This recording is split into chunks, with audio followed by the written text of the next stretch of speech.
to see uh, if this live stream is working, especially for my YouTube. Uh, what is happening here? What? This is insane. Wow. What is wrong with my connectivity, I guess?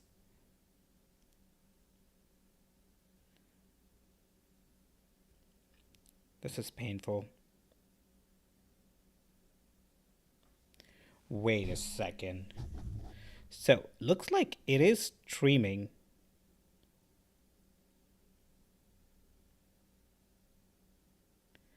What the fuck? Maybe it's just not showing up in my YouTube app, which would be weird. Why would YouTube do something like that? I can't see my own live stream? Alright, whatever. Let's check it out on Twitch then. I just wanted to make sure that all the configurations are in place because I haven't streamed in a while. And I feel like I gotta go through this trouble every single time. There you go. Well, at least it's working on Twitch. So, all right. So this is RandomNet, where we dive into the randomness of the internet. And internet is gigantic, if you don't know. uh, and that's why we use this wheel of names to kind of figure out which platform I want to jump on and talk about. Uh, I mean, in the past, I believe I've done all the platforms except for ChatGPT, so I'm hoping that we'll land on that.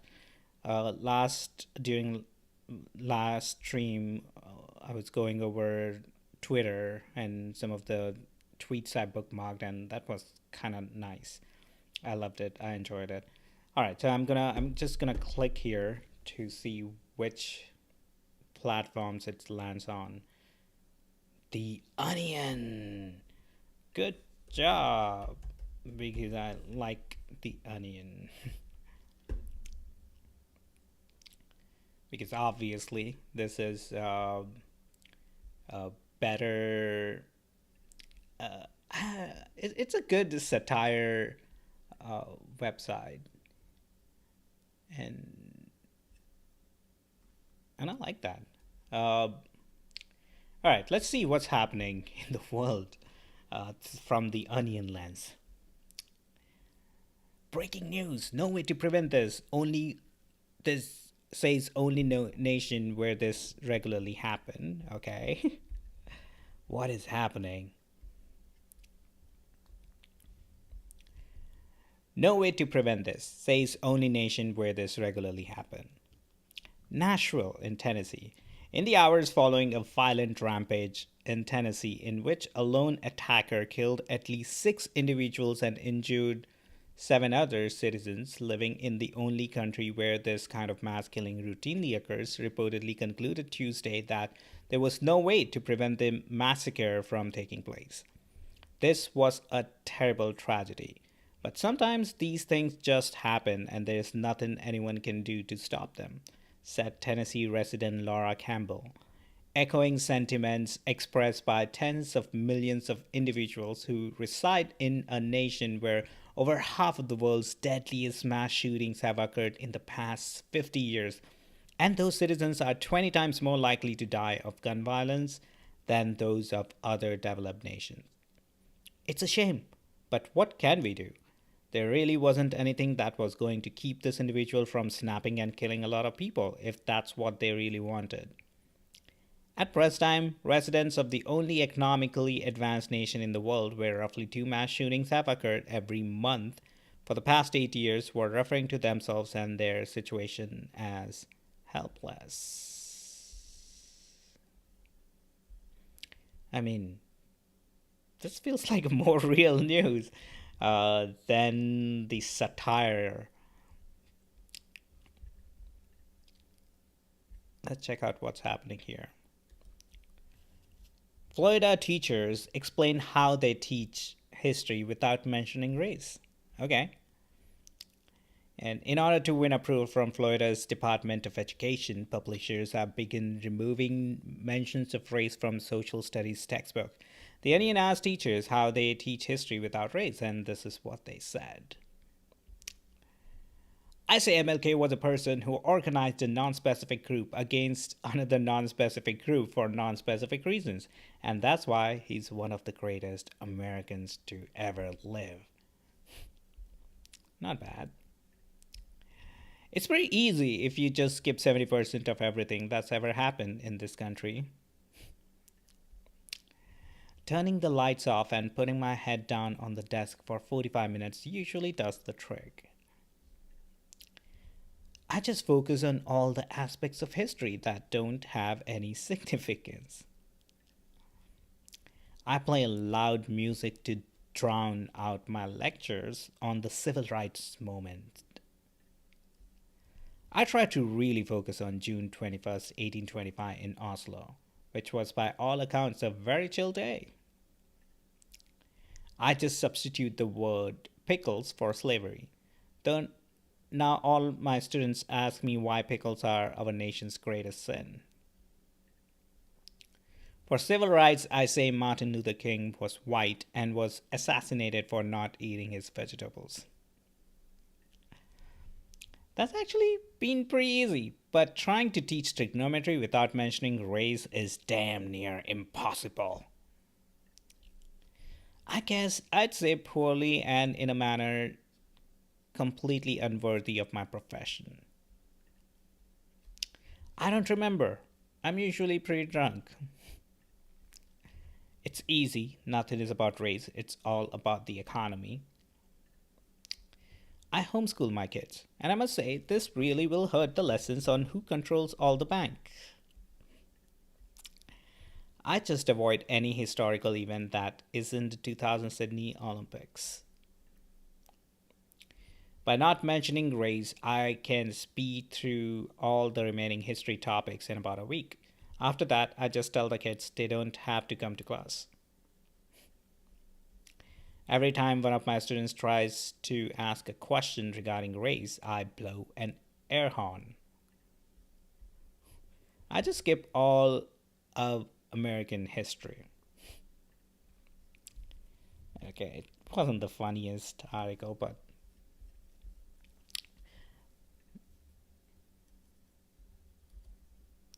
man intending to just take quick half-hour nap accidentally dies in his sleep. Minneapolis. Feeling annoyed after completely overshooting his time limit for some brief shut-eye, local man Devon Roberts, who reportedly intended to take a quick half-hour nap Monday, accidentally died in his sleep. Damn it! When I started my nap, it was still light out, and now all I see is infinite blackness, said Roberts. Nothing that he was feeling groggy and disoriented as his soul became untethered from his body and he began losing all sense of the conscious self that used to exist. Ah, that's so annoying. I set an alarm and everything, but I just died right through it. Fuck. I had work I was supposed to finish today, but now I have to leave this earthly realm forever. I knew I was tired, but I didn't realize my brain would shut down for good. At press time, Roberts admitted he probably shouldn't have lain down for a nap while bleeding profusely from his neck. Okay. Oh, the French protest. I mean, if you don't know, the French government is trying to raise the retirement age, and people are protesting for obvious reason. But this is gonna be the norm. I feel most of the government will try to raise the retirement age because then they'll get more people in the workforce, which I'm not a big advocate of. Because you're actually asking the elderly to come back to the workforce. And you're doing that by holding on to their retirement pension or social security and forcing them to work instead of, you know, letting them retire in peace. But here we are. Report: French protest can only mean something crazy happened with way M&M's marketed over there. Equinunk? Watching as more than 1 million people took to the street in violent demonstrations across France, US residents reported Friday that the intensity of the French protests must mean something crazy happened with the way M&Ms are marketed over there. Seeing how passionate these protesters are leads me to believe they are angry about a very serious matter, like a candy brand altering its cartoon mascot so that she no longer conforms to my very specific ideas about femininity, said 49-year-old Pennsylvania resident Chase Henderson, who, along with millions of other Americans, reacted with a knowingly nod to footage of cars being turned over and buildings set on fire, having identified anthropomorphic candy coated chocolates as the sole possible source of upheaval. I know that I wanted to riot when they made the green M&M character less sexually appealing to me by taking away her go-go boots. Maybe in France they did something ever even worse, like giving one of the M&M guys a lisp, which would certainly upset me. If that happened, I might suddenly become confused about which M&M I most wanted to fuck. At press time, reporters confirmed the weeks long uprising in France was in fact a response to a new television ad in which a female M&M character is seen wearing a hijab. Let the cultural candy war begin.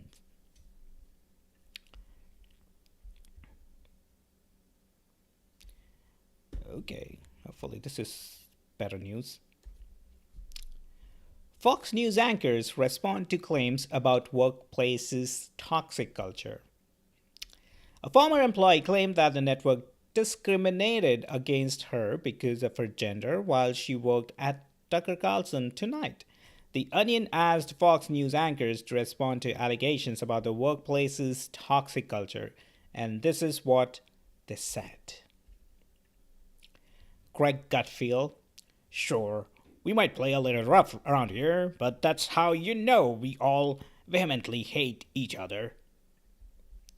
Sean Hannity: I agree that it's incredibly toxic how upset people get when I hurl racial epithets at them. Tucker Carlson: I'm going to address this as I always do by saying the M&Ms should definitely be sexier. Laura Ingram: Anyone who complains about the environment at Fox News is just a disgruntled former employee who's mad I slapped them. Janine Pirro: No one I worked with has ever had a bad experience working at Fox News. But then again, I've never been able to finish a conversation with a coworker without them leaving the room. Neil Cavuto wordlessly pulls out his penis, okay?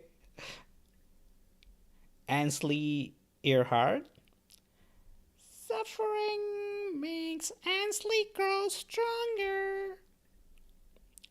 Martha McCallum: I can't talk right now. They're listening. Fuck you! You commie liberal terrorist! Meet me outside after work and I'll explain everything. And stay out! Shannon Bream: I'm a little teaspoon short and stout. Here is my handle, here is my spout. Maria Bartiromo: It's not toxic, it's paying your dues. When you work at a place like this, you have to lie down and let all the anchors eat sushi off your naked body. Steve Hilton: I asked for a raise and was given a harem of 15 female interns whose bras were stuffed with cash. Ryan Kilmeade. So I will appear, pull my pants up for me after I go to the toilet. So what? Gotta learn the biz somehow. Dan Bongino. You're right. It is. No one will call me Bongo Boy, like I said. Mark Levin. I'm hoping that I sexually harass people enough, and Antifa will show up and I can slap them. Geraldo Rivera. Creating a toxic environment is half the fun of having a job. Jesse Waters. I own a yacht. Who cares? Brett Baer.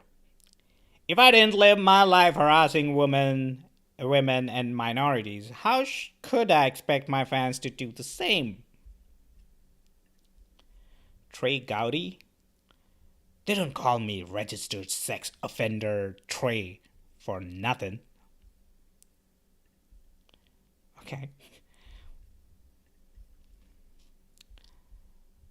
Alright, I mean, not the best work from Onion, but let's see what else do I want to dive into. The Onion exclusive interview with Stormy Daniels. The Onion's exclusive interview with Stormy Daniels. The Onion. Okay, fair warning, Donald Trump is kind of our friend, so watch what you say in this interview because we will tell him. Stormy.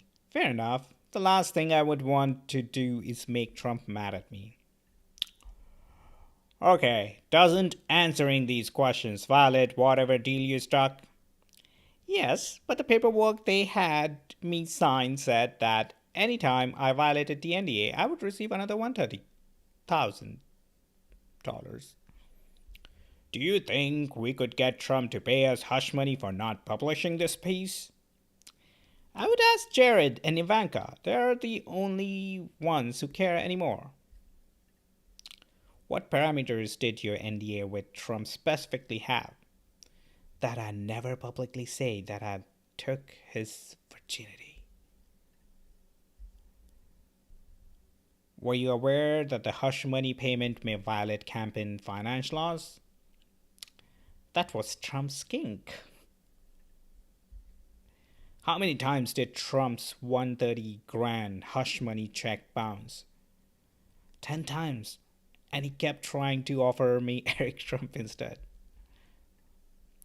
What is your greatest regret? Voting for Trump in 2016 and 2020. What's sex with Trump like? I wish I could say something interesting, but to be honest, it was all very vanilla.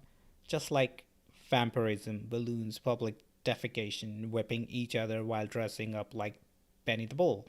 That sort of thing. How many pumps? 4.5. Did he at least buy you a dinner first? We dined on fried cod before, during, and after. What does Trump's penis look like? A perfect sphere. Ballpark. How many nipples have you seen in your life? Probably 9 or 10. We've always been curious. How does masturbation work? I don't know if that's an appropriate question for this interview. How many people do you think are masturbating to this interview right now? 10 or 11,000? Easy. Remember when you went on SNL? Oh yeah, by far the most shameful and disgusting thing I've done on camera. So, of course, everyone knows you for your Donald Trump impression, but we understand you have many more in your repertoire. Sure do. I do Bob Dylan, Bill Clinton, Christopher Walken, and my favorite one that is kind of niche, Trumpan Capote. What do you think about Trump asking his supporters to riot in New York City if he's arrested? That just means he's horny. Once he jerks off, he'll feel better. Did you ever meet any other members of Trump family? Barron is my child. What? Do you still think you're something of a liberal mascot, or have people realized that you're a registered Republican? Doesn't matter. I already cashed in on everyone whose politics doesn't get any more nuanced than Trump had years ago. What do you think about Ron DeSantis? Hard pass. I can overlook the fact that he tortured a bunch of Guantanamo inmates and then human trafficked a bunch of immigrants, but come on, the guy got married at Disney World. If Donald Trump A is jerking off from Boston to Chicago at approximately 134 miles per hour, and Donald Trump B is jerking off from Chicago towards Boston at 108 miles per hour, how long until I specifically asked not to answer any algebra problems for this interview. What's next for you? Well, I guess this is as good of a time to share this as any. Donald and I are getting married. Surprise! He proposed last week at Le Bilboat. Bilboat, cute. I cried and I cried. God, I love him so much. That yeah, that wasn't a good article, I guess. All right. Conservatives explain what they will do if Trump is prosecuted. These are all slideshows. I don't want to do slideshows. Let's see.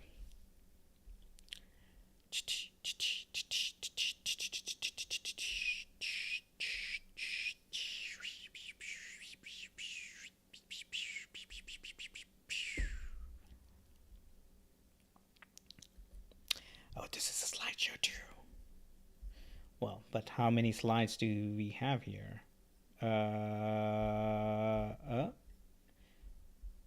Okay, let's do it. Trick questions cops ask and how to respond. Police often rely on a number of deceptive tactics to obtain incriminating evidence or an unintended confession. The Onion offers this guide to the trick questions cops ask and to the responses one might provide to avoid going to jail. All right, let's do it. Question: do you know why I pulled you over? Response: because you have a power complex that manifests in arbitrary and cancerous way. Can I search your car? No, thank you. I can do that by myself. Can we pin this crime you didn't commit on you? No, but thank you for asking. Why are you resisting? I'm not. Oh, I see what you're doing.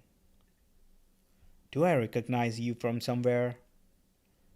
Just say the name of any white supremacist group and you'll likely get off with a warning. Is this your bag of crystal meth? No, sir, it's yours. I'm having a rough day. Can I have a hug? The officer will use this as an excuse to claim you assaulted him. Could you do me a favor and place this bag of coke in your pocket? Never do a police officer's job for him. Do you know how fast you were going? Yes, I was driving exactly 169,344 furlongs per fortnight. Good luck with that conversion rate. Will you help me turn my body cam off? I often say you're no good with technology. Do you like my awesome badge? Yes, you are so cool and strong for being a policeman. Have you been drinking? Have you been drinking?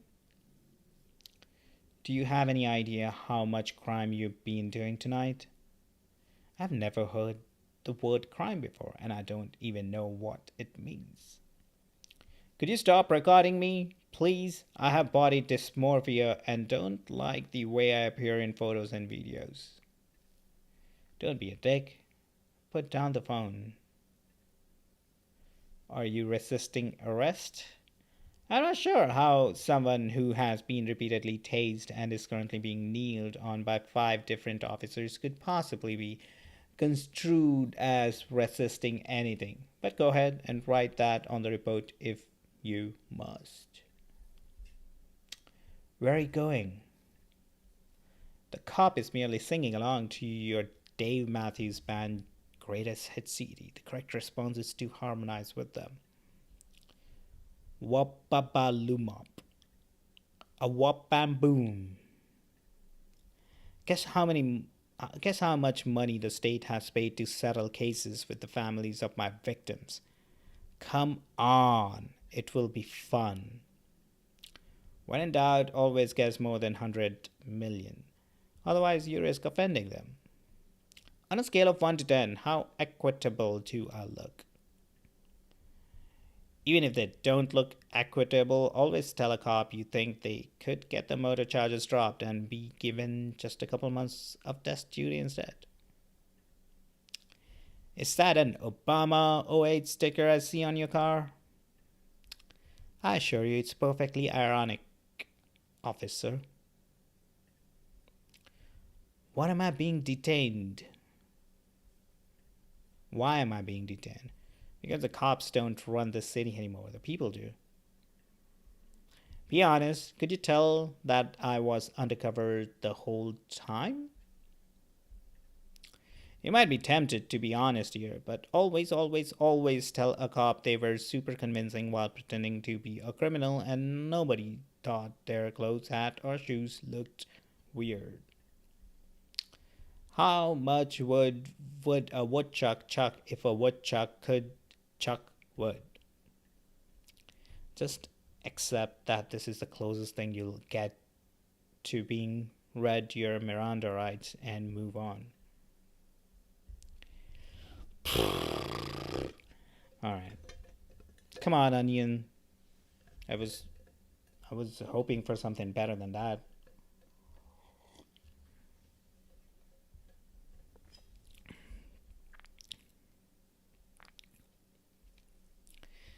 What else should we check? What? This looks funny. Okay. What I got right about the Iraq War by Dick Cheney. On the 20th anniversary of the US invasion of Iraq, it's important for us as a nation to reflect on that conflict and its consequences. As the Vice President of the United States in 2003, I was one of the architects of the project to go after Saddam Hussein and his weapons of mass destruction. Today, I believe it's important to offer an honest assessment of my role in the Iraq War. Looking back on it now, I have to say that, wow, I mostly got it right. Seriously, the Iraq War went basically as well as I could have hoped. We in the Bush administration justified the war on the basis of destroying Saddam's weapons of mass destruction and bringing democracy to the Iraqi people. 20 years later, we know that Saddam didn't have any weapons of mass destruction and that the United States left Iraq in the throes of poverty and violence. Critics then and now have suggested that we deliberately misrepresented intelligence and that spreading democracy was merely a fake live for our true goal of maintaining US political and economic dominance over the world. To that, I say, no shit. Duh. Of course we were lying. Of course we only went in to maintain American hegemony. That was the whole plan all along. Christ, what country do you think we are? In hindsight, it's stunning to see how right I was about the long-term impacts of invading Iraq. Sure, there are the obvious wins of destabilizing governments we don't like, strengthening US control over the oil industry, and killing a bunch of Muslims. that was all pretty neat and exactly what we expected, but let's be honest about the Iraqi victims. You don't care about them, and I don't care about them. Because ultimately, the goal of the Iraq War was much bigger than that, and we achieved that goal, the victory of the US war machine over the American people. In my heart of hearts, I figured that if Americans could accept the Iraq War, then there was nothing they wouldn't accept. It seems clear 20 years later that I've been proven right. For starters, we wanted to put the American political and media class on a permanent war footing. After the Soviet Union collapsed, things looked dicey in terms of keeping Americans all frothed up about foreign adversaries. Sure, 9/11 helped, but what we really craved was a rationale for endless war. In Iraq, we implemented our playbook for the post Vietnam, post Soviet 21st century invasion, and it's amazing to see how well it's all played today. Today, all we have to do is say democracy, and our political and media elite will rush to support any military action like slobbering dogs. I don't mean to be immodest, but that's exactly how I predicted it would go down.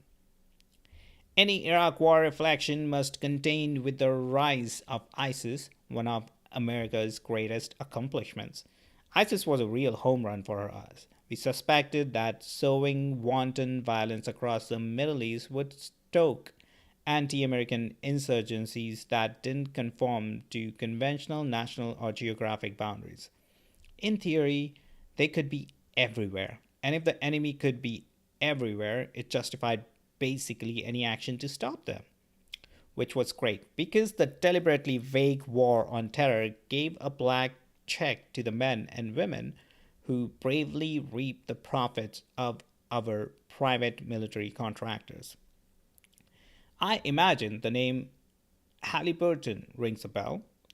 What we wanted to do, what Rumsfeld and Condi and I and the rest of that bunch really wanted to do was forever shift war making into the hands of weapons contractors and mercenary armies. Now, not only does that make me and a bunch of my buddies incredibly rich, but it makes it so that even if regular people wanted to stop the war machine, they couldn't. All decisions are made outside public control, and there aren't any democratic mechanisms left to stop it. Of all the legacies of the war, that might be my absolute favorite. I'm calling on all Americans to support our mission to invade Thailand and restore democracy. Gotcha. You started feeling all patriotic for a second time, didn't you? Started getting all indignant about those poor suffering Thai people and ready to put their flag in your social media handle? I have no fucking clue if Thailand has a democracy, and I don't care. But inspiring that knee jerk jingoistic reaction in you, that right there is the legacy of the Iraq War. That's my legacy. When I'm right, I'm right. Because ultimately, that might be the thing we were most right about. We figured that tying being a real American to patriotism would make it effectively impossible to mount a serious anti war effort in this country ever again. Since the Iraq War, Democrats have been so worried about being labeled soft on terrorism that they have given full throated support to every military action that our weapons lobbyists and intelligence agencies could devise. In addition, legitimate public grievances over America's most heinous actions can be reduced by the media to feckless culture war battles, which neutralizes their power. If you don't believe those were major driving force behind the war in Iraq, I have a weapon of mass destruction to sell you. It's easy for armchair critics to condemn the Iraq War, but you have to remember that things were like back in 2003. People actually trusted the government and had faith in the idea of America Trust and faith aren't very sturdy things to build a perpetual war machine on, and they didn't make a lot of money either. The Iraq War eroded faith in the government and drove more Americans into suspicion and hatred, just as we hoped it would. Combine that with rising inequality and the American cult of the individual, and you have a perfect recipe for ensuring that most Americans are too disillusioned to mount collective resistance to any governmental transgressions. That's what I always hoped the Iraq War might accomplish. And man, it feels good to be right. Looking back, I'm safe. It's safe to say the Iraq War was the high point of my career. Except maybe shooting that guy.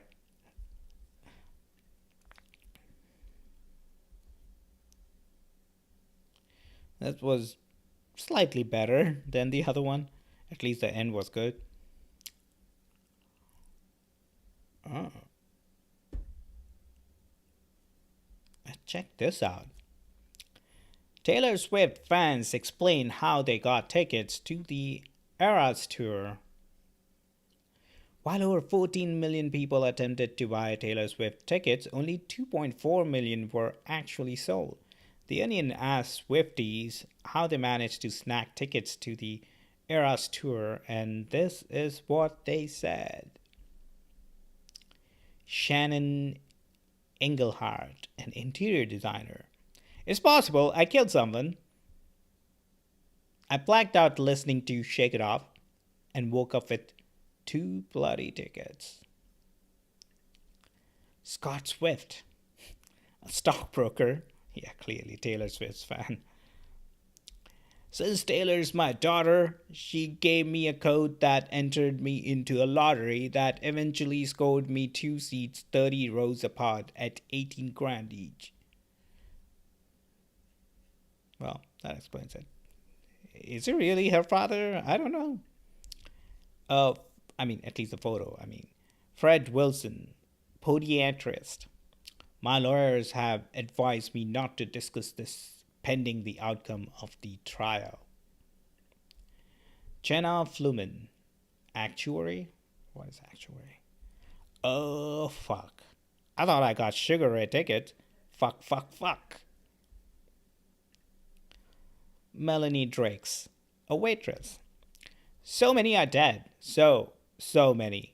But I got to hear Cruel Summer live, so it was worth it. Haim Band. Since we are opening for her, she generously offered to let the three of us split one. Maya Gulati, public relations. I've been camping out overnight at Ticketmaster headquarters since they announced. When do they drop?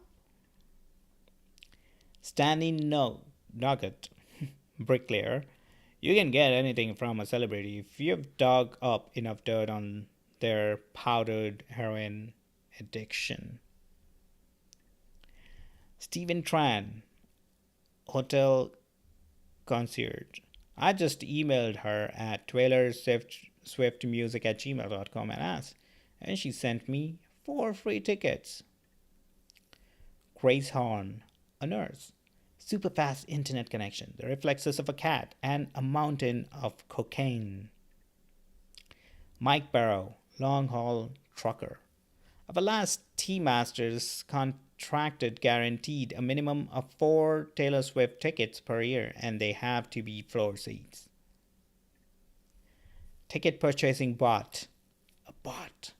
Just logged on to Ticketmaster, waited for my turn, and purchased every single ticket, fair and square. Cynthia Cobb, nurse.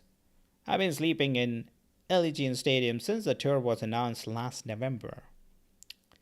Michael Rapino, CEO of Live Nation Entertainment. It was pretty easy, actually.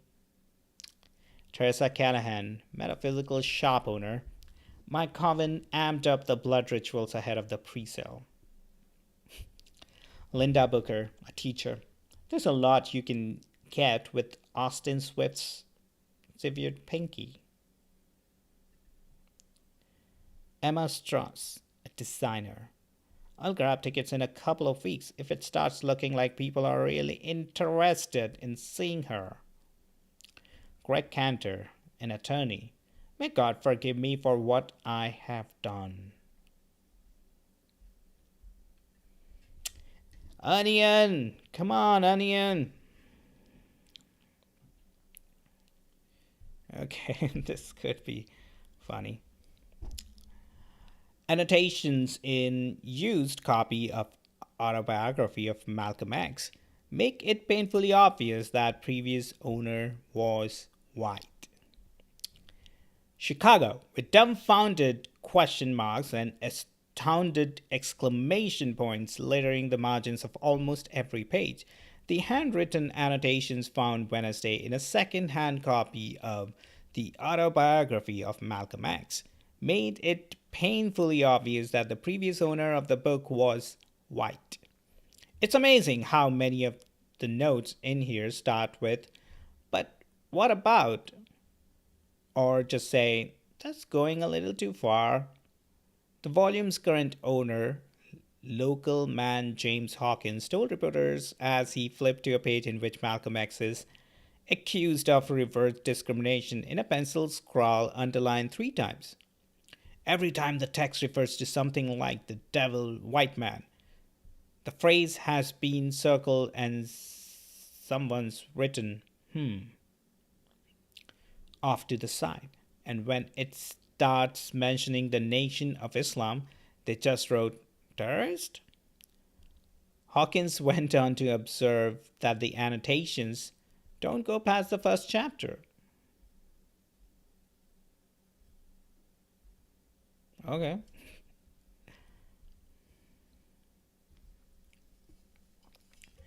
Yeah, sometimes these articles doesn't add up. It's not like the best satirical articles or website for that matter. I mean, a lot of headlines from Onions were like really catchy, at least back in the day. And now I see like it's a mixed match.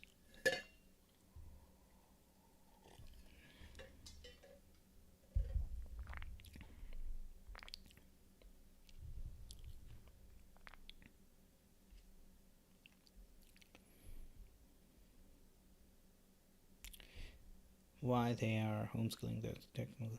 Maybe this one. This one seems interesting. Ah, it's a slideshow. Come on, don't want slideshows.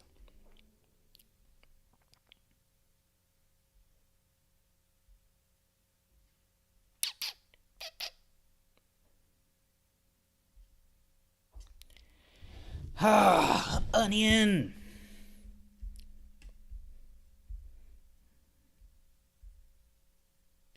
Okay, let's see if there are satirical websites. Um,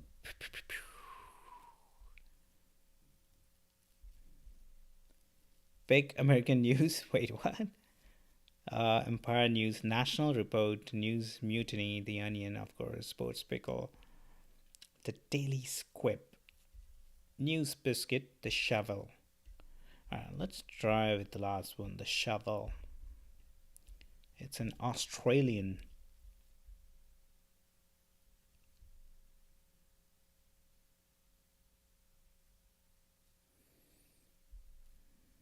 Rupert Murdoch, new fiancé to sign dual marriage divorce certificate to save on paper. Okay, that's funny.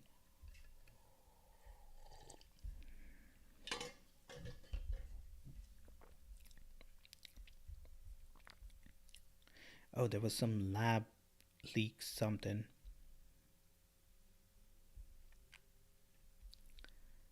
Oh no, labor victories. I thought it was lab leak. Let me do this. Big American news. Let's check this out. Come on. Or maybe National Report. Big American news. Ooh. This looks good.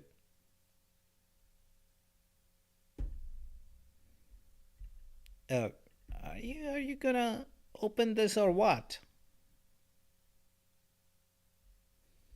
This is 3 years back. This is when was this one? Yeah, looked like this was pretty outdated. Yeah, all of this is 3 years old. What happened to you, big American news? Okay, national report.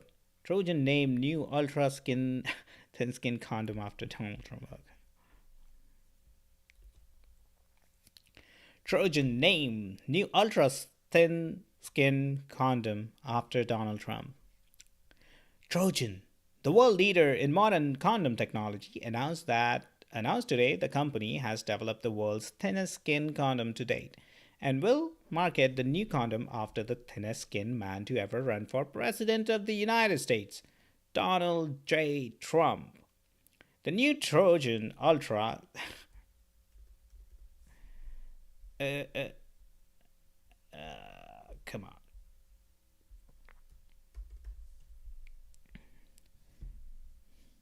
All right, I'm going to start from the beginning.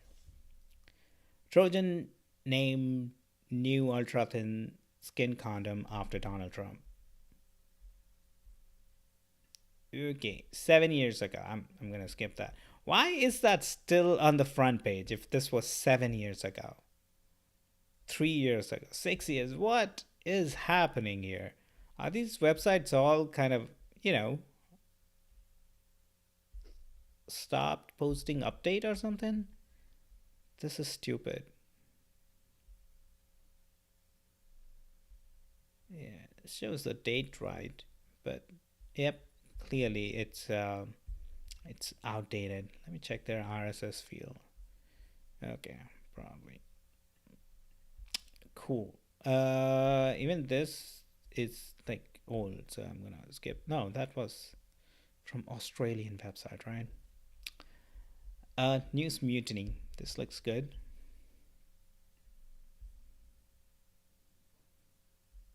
Please don't tell me that you stopped updating a while back too.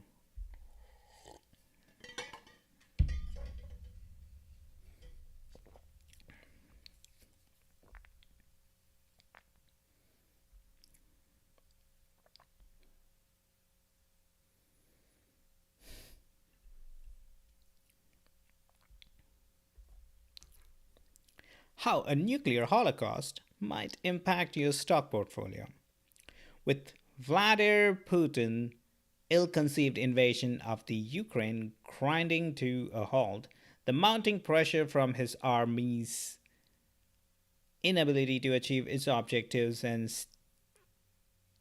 stifling international sanctions will most likely induce him to overrun the global chessboard and slam the red button, which inevitably leads investigators to wonder what impact would a nuclear holocaust have on my investment portfolio. According to most experts, the complete or even near complete annihilation of the planet would have a significantly negative impact on the world's financial market. I see stocks falling precipitously in the event of nuclear Armageddon, especially those in the more volatile and tech heavy NASDAQ. JP Morgan fund manager Max Tucker remarked, somewhere in the 99.9% to 100% range. Bond and peer to peer rates would also likely plummet owing to their borrowers' fear or protracted deaths from radiation poisoning, added Tucker. Still, the imminent Holocaust might not all doom and gloom, Citigroup's Trevor Gilbert predict. I actually see metals like gold and silver, but especially platinum due to its high melting temperatures, doing very well. Survivors who are able to find buyers could use the cash to wipe their ass, Gilbert wrote. Also, brass and lead in the form of bullets would likely be in high demand for by people looking to shoot themselves in the head. Sounds right. Gilbert concluded.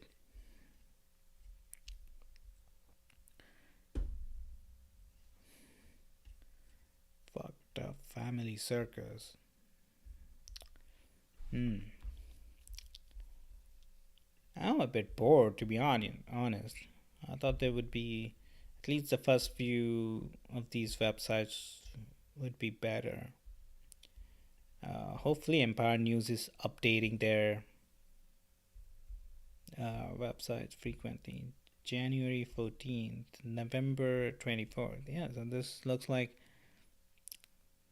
another website. Yeah, this feels like my vagina. Uh, that's funny. Gwyneth Paltrow's vagina scented candle is reportedly giving people herpes in their nasal passages. Gwyneth Paltrow, who has been selling garbage goop products for years,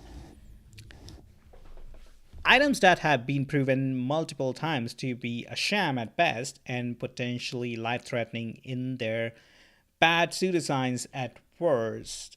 But her latest endeavor, goop candles that smell like her former A-list vagina, have added a new threat for people dumb enough to buy it.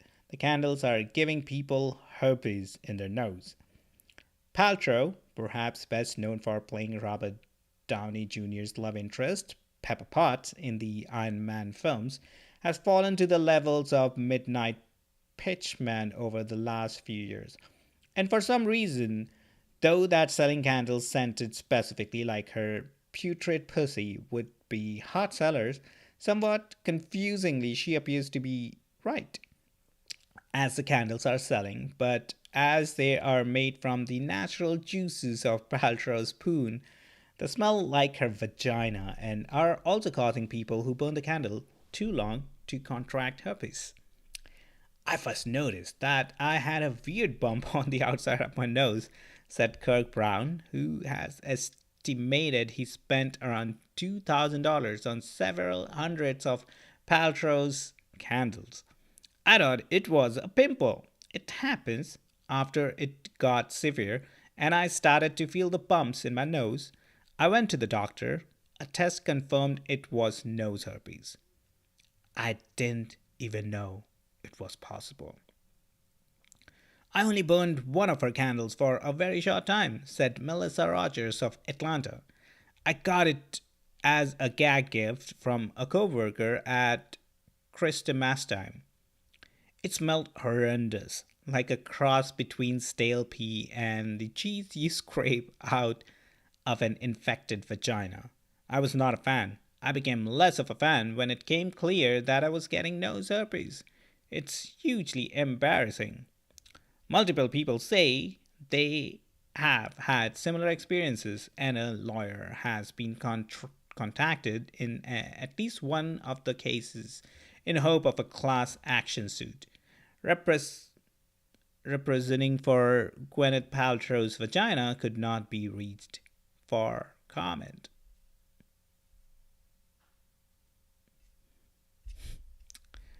Okay.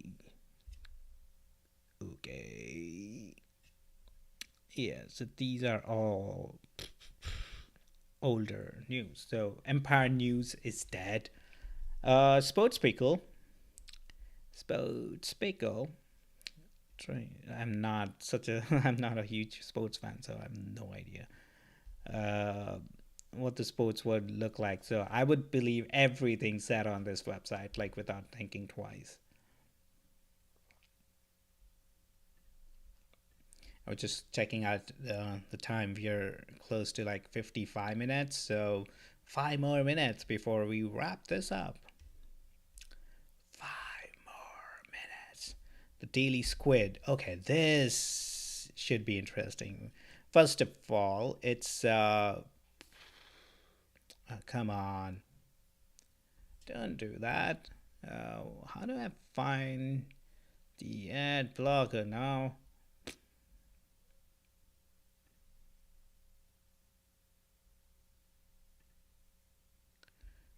Uh, uh, um.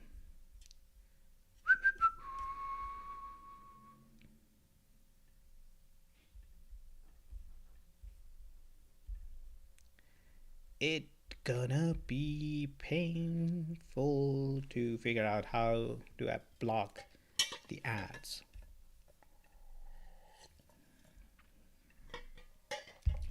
Probably gotta go to the extensions and then block it from there.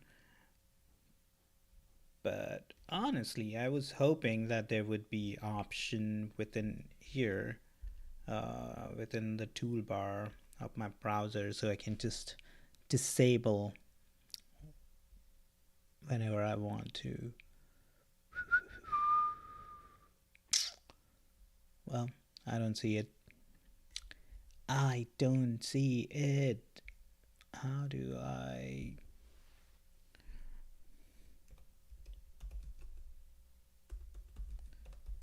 Block ad blocker blacker ad blocker on Safari. Okay, so I go to preferences, and from there, ooh,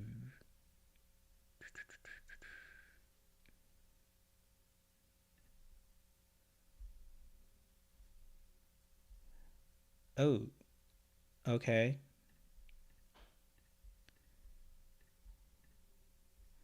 All right, so I believe this should be good to go. So let's refresh. Now we're talking. Hell yeah. We got like 4 minutes, so let's do like two articles. Oh, Sadiq Khan planning pay per mile scheme with U.S. cameras. Uh, I think Sadiq Khan is like he was mayor of London. Not sure if he still is. Um, Woke fascist ideology bypasses facts and implants lies. Okay. Bank of England condemns Britain to more recession with rate rise.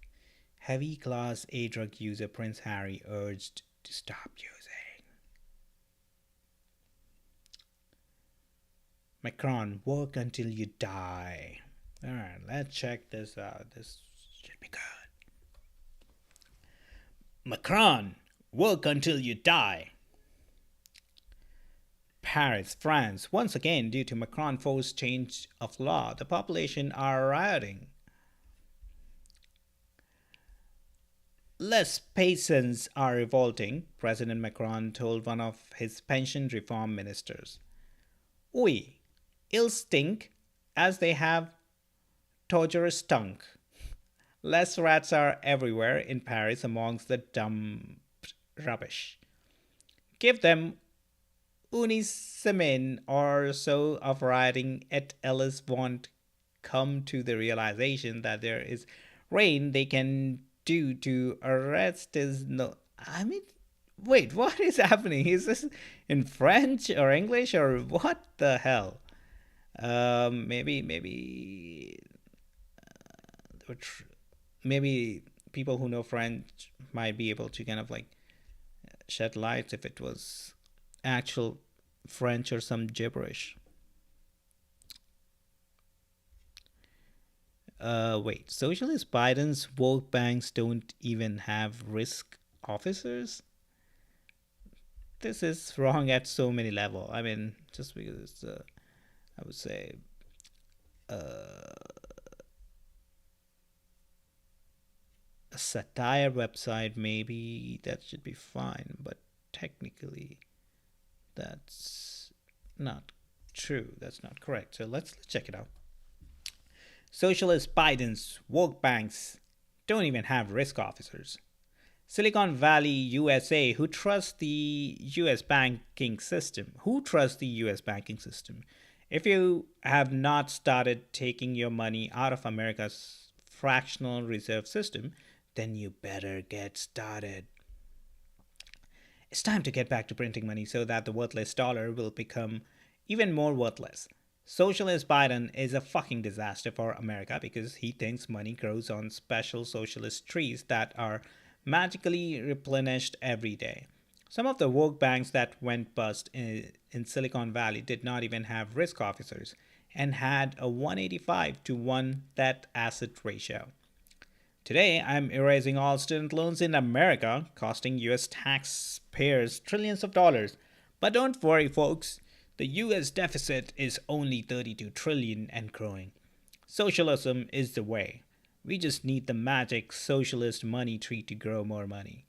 Don't worry, folks. If you got money in the bank right now, it could disappear tomorrow into a socialist bank hole. So please keep your money in US banks and don't worry about a thing. Tee hee hee. Biden said before tumbling head first down a staircase on another trip to Venezuela. Silicon Valley Bank, during its collapse, will be holding another 2-month Pride celebration and will throw away $5 billion to some useless eco initiatives that will use the money up then go bust. Hyperinflation. The dollar is losing its value every day, and de-dollarization across the globe is accelerating in India, China, Russia, Turkey, and the Middle East, as well as the entire globe. As dollars lose its value, hyperinflation will increase, and it will be increasingly harder to finance America's junk bond debt status. The Fed may keep increasing rates to completely murder and fuck the US banking system, throttling the entire system to state of suicidal demolition. Yellen can keep her fat ass yelling into a microphone to eventually shut the entire system down. One day you will have money in the bank. The next day you will not see your money in your bank.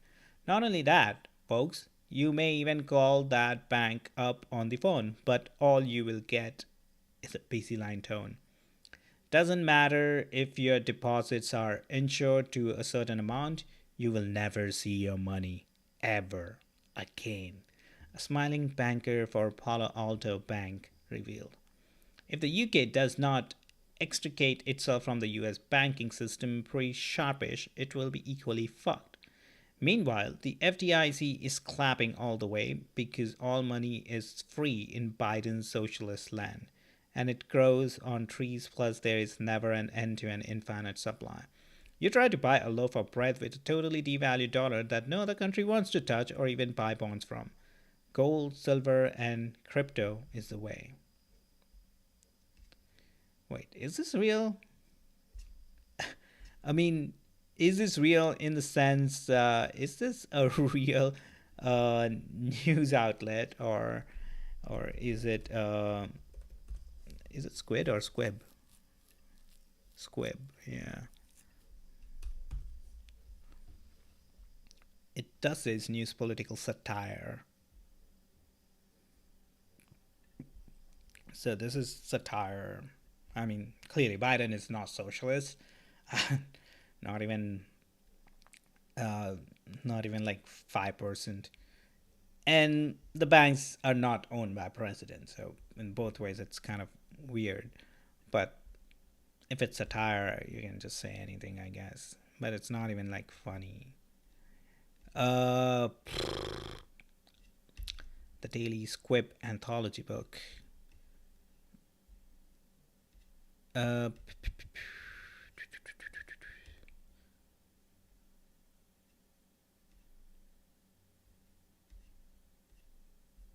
what? What is this outlet? I'm not 100% sure what is happening here.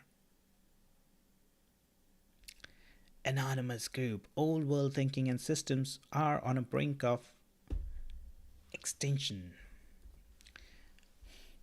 Anonymous group. Old world thinking and systems are on the brink of extinction. The internet. This is a communique posted by an unknown and anonymous group called the Revolutinic Org. Okay. You will be unemployed soon. Your old education system serves no purpose for the future. Old political systems do not work now and will be obsolete in the future. All theories and systems of the past will not be needed anymore. All religious system of control will not be applicable in the future. The entire globe is on the edge of the accelerating exponential technological chart of data, of quantum science, artificial intelligence, robotics, nanotechnology, unlimited energy, and automation of nearly all human and biological processes. If there ever was a revolution blowing through the carcass of a dead civilization, this technological whirlwind will change everything completely. The mystical gods created by humans in the past will walk amongst us in the form of technological wonders that many cannot comprehend today. When the time comes, you will not be able to bypass the inclusion of these technological changes. Certainly will be rooted in Certainty will be rooted in constant change, where nothing stays in status for long. Net zero means zero carbon emission, which can only be achieved through measurable strategies to reduce the number of carbon emitting carbon entities on Earth. Integration with machines and technology will be the only tolerant program in the future, and those who do not will be eventually disposed of by time itself. All right, that that was something. Well, thanks for streaming, or thanks for still being here if you're, and hope to do this more frequently. But until next time,